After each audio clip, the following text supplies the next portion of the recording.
I'm going to film some tips and tricks for the tier trays. If you want me to film an entire tutorial from start to finish with all the pieces, just reach out to me, but this is going to cover the most common questions that people have.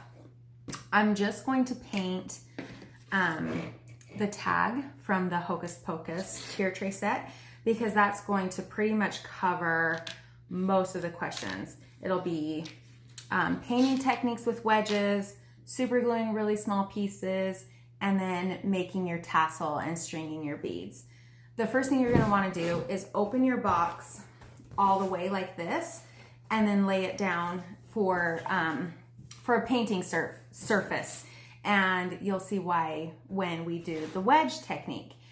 If you have both big wedges and small wedges, it really doesn't matter what you use for what color. I generally just send the big ones for anything that takes a lot of surface area to cover, just because you're dabbing less often with the bigger wedge. The smaller ones I like if they're smaller pieces because it gives you more control and you have less of a chance of spilling paint onto the edges like on these little tiny letters. So to use the wedges, we're going to paint the big tag that says makes me sick. We're going to paint that black. So if you're new here, I'm going to tip this down just a little. What you're going to want to do is dip it into the paint and then you're going to dab all the excess off. You don't want a ton of paint on your wedge because when it's black, it doesn't really matter because the sides are black. But with the other colors, the less that you have on your wedge, the less touch-ups that you need to do, the less it's going to get on the edges. So I'm using like a very, very, very light touch when I just dab up and down. And as you can see, it is covering these letters, but I can still see it. And the letters on here are just going to be like a guideline for when you glue down the 3D cutouts. So if there's a 3D cutout that came with it, you don't have to worry about getting paint into it as long as you can see it. When it's something like this, where there is an engraving, you want to be a little more careful just because there's no 3D cutout. So what you see is what you get. So with this technique, you just pretty much know you want to probably do 2 coats of everything just to make sure that you get the proper coverage that you want to get. So as soon as it dries, which if you're using a really light touch, it dries very, very quickly, then you can do a second coat. I am not going to, just for the sake of time. I just want to show you how to do the techniques. Now we go to, I'm going to do another glorious morning, and we're doing this orange. When I first made this tag, I did a darker orange, but I already had this lighter one in a tin, so I'm just going to use that for this example. Same technique, but now that it's not black, I'm going to be really, really careful and light. And as you can see, I'll show you an up-close version. Because I'm going so light, my letters are still dark. I don't have to worry about like touching them up. You can always drag a toothpick through them if you need to. And then my edges stay, my fingers don't, but my edges stay really clean. If you happen to get paint on your edges, I always say there are 3 techniques. Number 1, ignore it because it's homemade and you don't have to worry about it.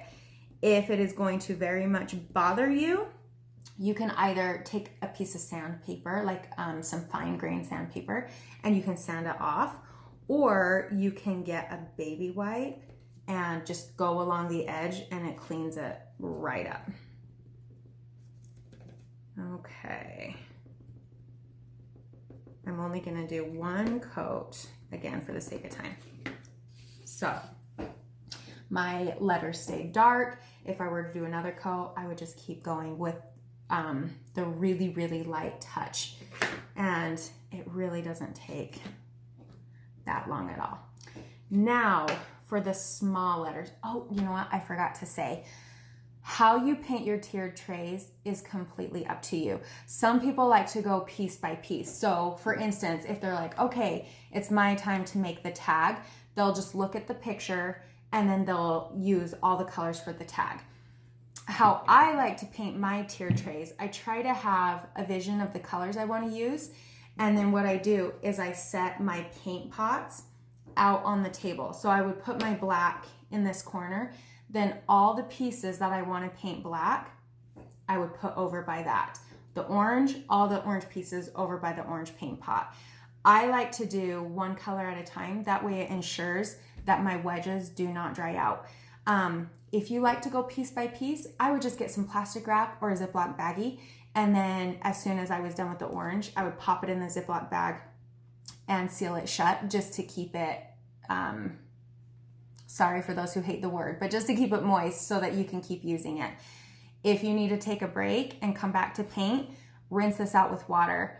I actually reuse my wedges over and over and over until they're basically crumbling and falling apart.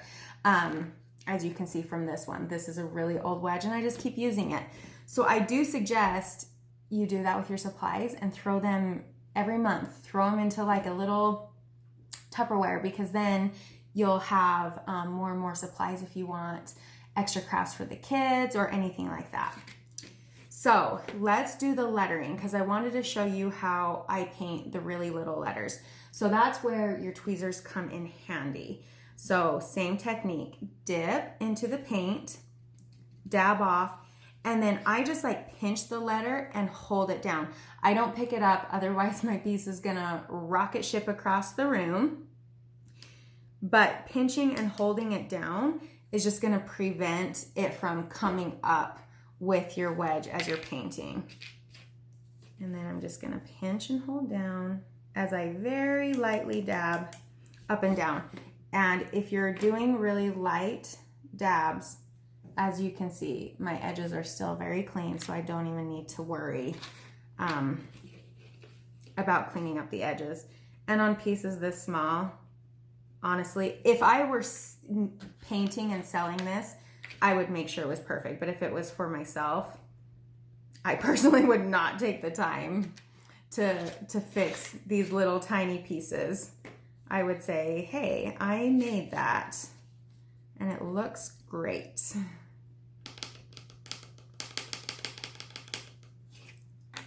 Okay. I always feel awkward making these videos because there's nobody else here. And so during these moments where I'm just painting, I always think I should have some music playing or something so it's not so awkward. Oh, if you saw me pick this up, this little eye, and look at it, I was trying to figure out which side is front and which side is back. The smart thing would be to lay it out on your tag so you make sure that it's going the right way. I was looking because the back side, sometimes it will be a little bit rougher and sometimes it will have a little bit of scorch marks. So that's what I was looking for, but not always. So that is not a foolproof method. If your piece does have some burn marks, because they are laser cut, so I do try to sand out most of it, but I know that most are going to be covered by paint. So if your piece has some burn marks and you're going to paint like a really light color, then just get like a little piece of sandpaper and be really, really careful, but you can sand it out if you're thinking the paint isn't going to cover it. Okay, now, there are two types of super glue that you guys probably have. The first one is the one with the blue lid. When you tighten that lid, it punctures it, so as soon as the lid is off, it's open. The most important thing to know is do not open it over your pieces. This will come out very quickly and very fast, and if it spills on your pieces, it's there unless you paint over it. With this super glue, you need to open it all the way. Then on the lid, there's this little pointy end. Again, point away from your pieces, and you're going to open this and all you're gonna do is puncture it. Ah, it didn't squirt out. Sometimes pressure builds up, especially if you're traveling to get your kids, like if they're shipped to you. So you want to be extra careful. Then you put the lid back on and then just unscrew. Oh my gosh, it took off all of it. Then just unscrew the top part and your super glue is ready. Okay, so for a tag, you want to glue these little pieces. So when it's a piece that has some substance to it, it's easiest for me to just hold them in my hands, and a little super glue goes a long ways. So you don't have to get every single piece. I usually try to get the front and the end. So both ends, I should say. And then like one of the fatter pieces in the middle. So I press the glue so it's touching the wood so that not a lot comes out, and I barely squeeze it. So I'm just gonna, and then I usually don't squeeze anymore, and I just have the excess that was on the lid to touch that. So then I'm gonna look and follow the etching. And with these little pieces, you probably just need to hold it down for like 1 or 2 seconds, and then it's on. That there are weird pauses in here. I keep getting phone calls that kick me off the video. Okay, so after you glue down your me, then what I need you to do is lay out the other letters, because there are 2 K's and 2 S's on here, and they're different sizes. So you want to make sure that it covers the etching. So I lay out all of my pieces. So it looks like the smaller K goes on top and the smaller S goes on top. Oops. So this way it's not glued down already, and then you either have to X-Acto blade it off and repaint, or you're just gonna see the etching. Okay, so now that I know what letters go where, with these little pieces, it's really difficult to hold them and glue in your hand without gluing them to your hand. So what I like to do is I'm gonna put it down just a little bit more. Find a spot on your box and pour some super glue out onto it. And then you can either use your tweezers. For me, it's easier to use my fingers. I just grip the very top and I dip the letter into the super glue, dip it off onto the side to remove the excess, and then put it in the etching and hold down. And when I do this technique, I make sure to use enough super glue without using too much, because I don't want my letters to fall off. You can always just add more super glue if needed.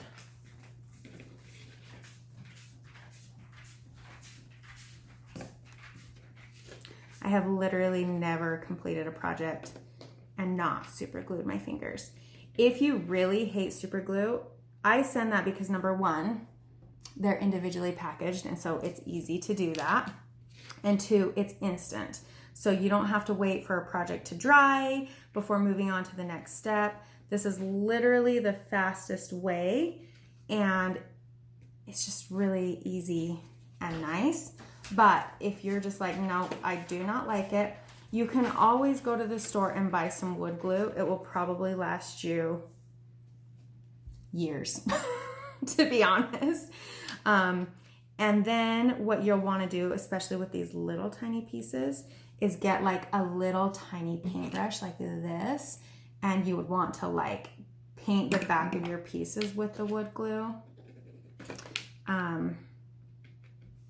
because they come in a big bottle and you don't want that going everywhere.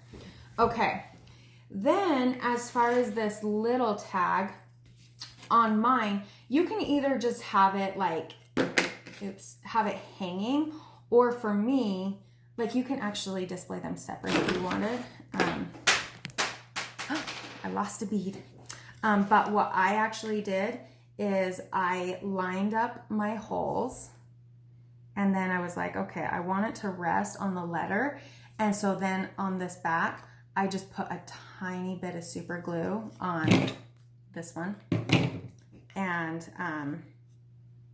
held it in place, because I was like, I know I want mine to always, I want to display them together, and I want you to be able to see both of the sayings without this one always like flopping into the front. So if you know that's how you want it, then go ahead and super glue it. Okay, now for the tassel. You were sent 3 pieces of string. There's a small one, a medium one, and a very, very long one. Get the very, very long one. It should be 6 feet long. So how I make my tassel is I hold my hand like this, and I line the bottom of the string up with the bottom of my palm. There's literally no rhyme or reason why I do this. And then I just twist, or wrap, I should say. Wrap, wrap, wrap, wrap, wrap until it's done. So this one, yeah, I'll just hold it there. Then so that you have like a little lasso. Then what I'm going to do is get the small piece of string, and I'm looking to see if you can see what I'm doing. And then I have a tail hanging out like this, and I just wrap it around a few times. Leave some excess out so that you can tie a knot. Like, what did I just do? I did not tie the knot. Like so. Okay, so then what I'm going to do is, I should have had a pencil ready. So you need an eye, basically, because you need to be able to thread it through. So get a pencil or a paintbrush, and I'm just going to start threading through the top small portion. Can you tell? I can't see my screen very well because the sun is in my eyes. And so then I'm just going to kind of put my fingers through this bottom part and pull the pieces that are, just to make it even, if that makes sense. And I didn't tie a knot because then I wanted some room to make sure that it's exactly how I wanted it, and I'll show you how I finish it off. Okay, once you can see, did I look cross-eyed? Can you see how it goes all the way through? If I don't show you on a black background, maybe I can show you on my palm. Maybe I should do that.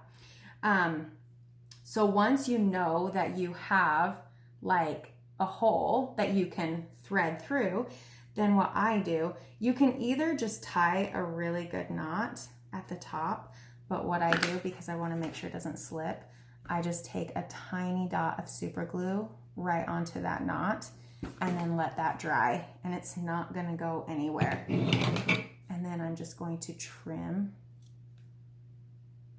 the ends so that they're not going all skiddly-wampus. Then, oh, I'm sorry, I have other scissors that I prefer.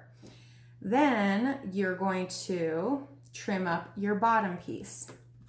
So take these scissors and cut the bottom so that it's all open. And then I'm just going to trim it so that it's even.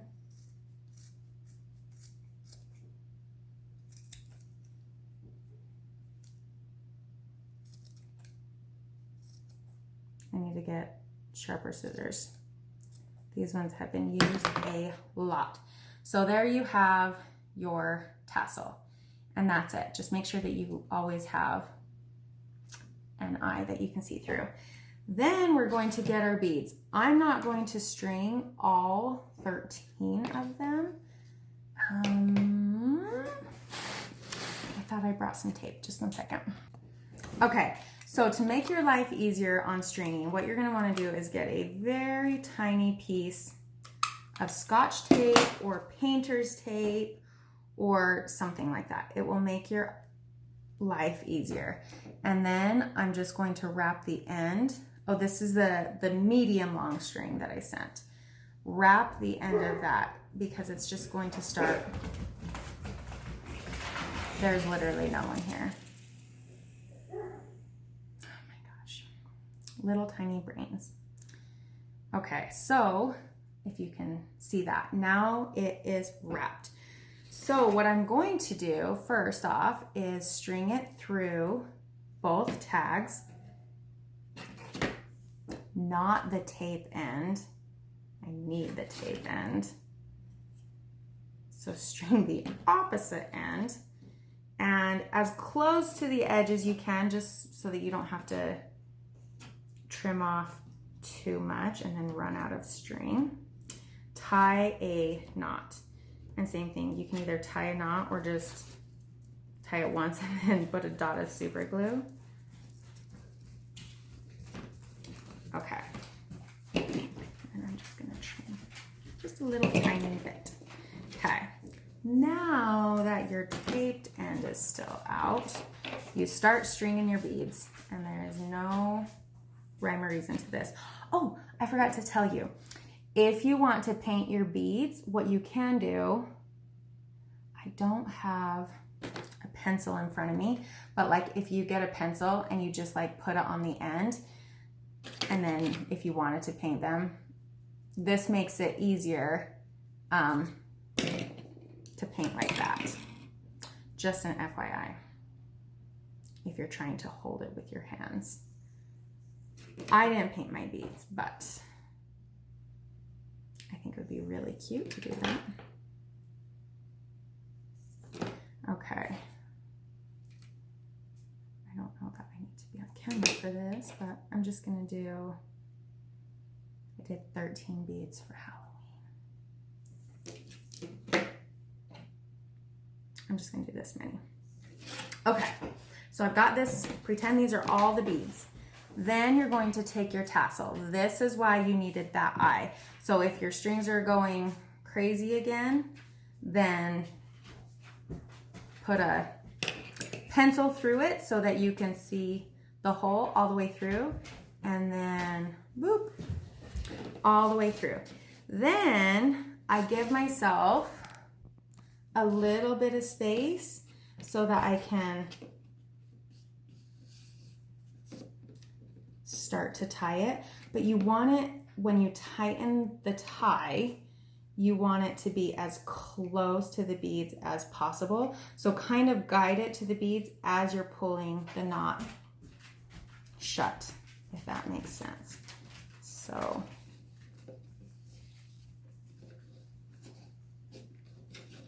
and this kind of string, this colored string, is a lot stretchier, so you're gonna have more give than you would have if it was the twine, for instance. So it's kind of harder to have it quite as tight.